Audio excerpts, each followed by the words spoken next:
আসসালামু আলাইকুম। আমাদের ভিডিও কন্টিনিউ হচ্ছে।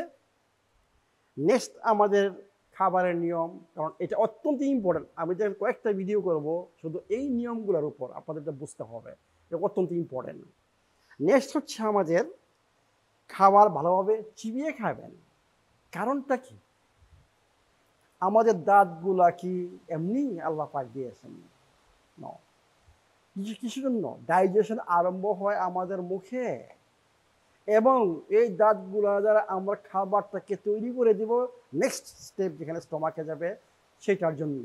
যদি আমি এইটা না করে দেই, আমার স্টোমাকের ক্ষমতা নাই সেটাকে সম্পূর্ণভাবে ডাইজেস্ট করা।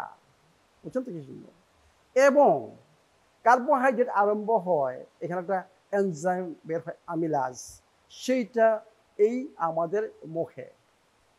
এখন মুখে দিই আমি দেখছি বাংলাদেশে কারা এই কাজটা করেন, যারা আনন্যাচারাল খাবার খাচ্ছেন, যে খাবার শক্তি নাই, কারণ বডি চাচ্ছে শক্তি, আপনি খাবার দিয়ে গিলে হয়েছেন, এদেরই এই অ্যাসিডের প্রবলেম হবে, মানে গ্যাসের প্রবলেম হবে, এদেরই শরীরে বিভিন্ন ধরনের প্রবলেম হবে, এদের শরীরে অ্যাসিডিক অ্যালকালাইন পিএইচ ব্যালেন্স সেটা নষ্ট হয়ে যাবে।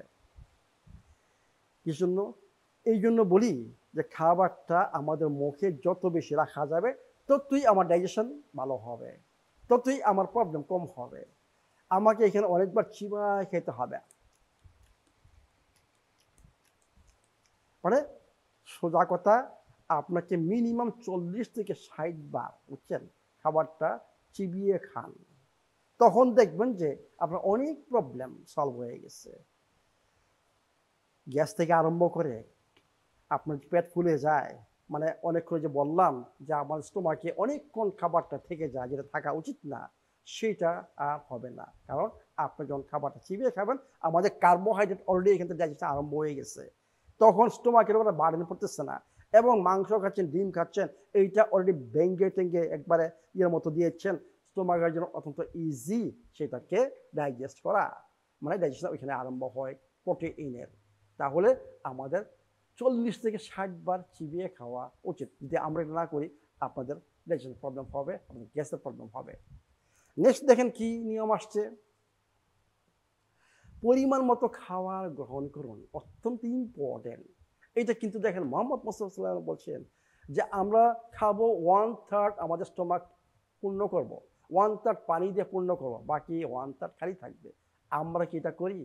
আমরা যদি খাওয়ারে বসি, সমানে গিলতেছেন, খাচ্ছেন খাচ্ছেন, যেই পর্যন্ত আর শ্বাস প্রশ্বাস না করতে পারতেছেন ওই পর্যন্ত আমরা খাই। তাহলে আমরা কি সুস্থ থাকবো? তাহলে কি আমাদের গ্যাসের প্রবলেম হবে না? অফকোর্স হবে। এবং কিসের জন্য বলি বারে বারে, যে যেই খাবার শক্তি নাই, যেই খাবার দেখতে সুন্দর, যেই খাবার টেস্ট, বুঝছেন, জিহ্বার টেস্ট, কারণ এগুলো স্পেশাল অ্যাড করে সামথিং, এইগুলো আপনাদের কন্ট্রোল হারায় ফেলেন, এগুলো আপনারা বেশি বেশি খাবেন। যখন খাবার আপনারা বেশি বেশি খাবেন, ওই যে বলছিলাম যে আমাদের শরীরে একটা সিস্টেম রয়ে গেছে, এনজাইম সিস্টেম।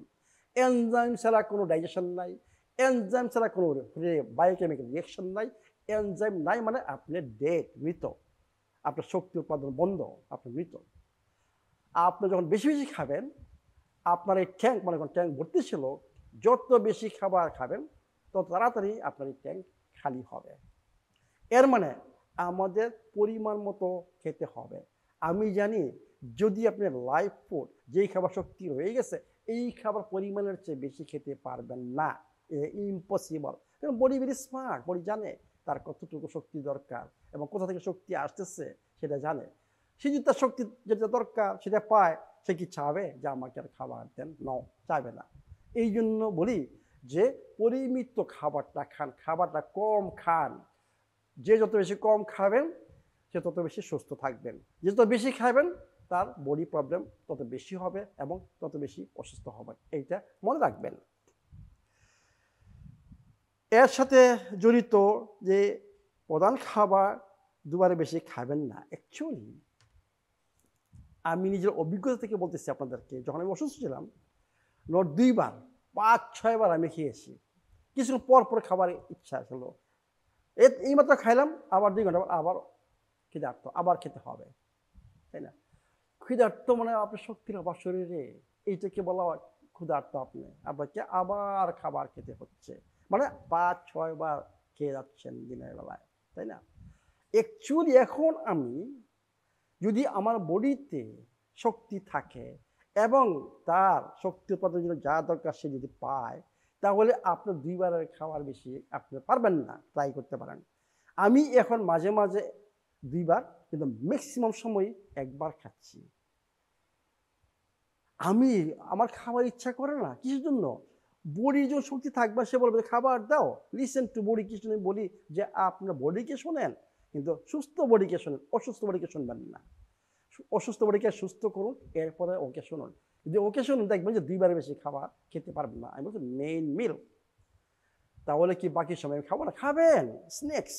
আমাদের নাটস রয়ে গেছে, হাউস অফ আমাদের নাটস খান, ফল রয়ে গেছে ফল খান, বা অন্য কোনো অ্যাডাপ্টোজেন খান, বা কোকোনাট অয়েল খান।